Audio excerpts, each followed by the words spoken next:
রেজিনগর থানায় হাজিরা দেন বিধায়ক হুমায়ুন কবির। শনিবার সকালে তিনি শক্তিপুরের নিজের বাড়ি থেকে রেজিনগর থানায় আসেন এবং এর আগে তার বিরুদ্ধে দায়ের হওয়া অভিযোগের ভিত্তিতে পুলিশ তদন্ত শুরু করেছে।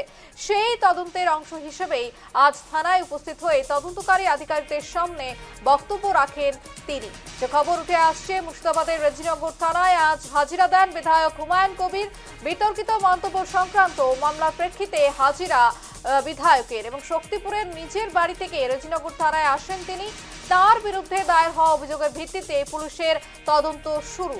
একেবারেই পশ্চিমবঙ্গের বুকের রাজনীতিতে অন্যতম শিরোনামে থাকে এই নাম হুমায়ুন কবির এবং তার বিরুদ্ধে কিন্তু একেবারে একটি মামলা রুজু করা হয় তার যে বিতর্কিত মন্তব্য তার ছেড়েই, এবং অবশেষে তিনি রেজিনগর থানায় এলেন এবং হাজিরা দিলেন এবং যে তদন্ত চলছে যে বিষয়টি নিয়ে সেক্ষেত্রে হুমায়ুন কবিরের যে বক্তব্য সেই বক্তব্য রাখেন পুলিশের সামনে।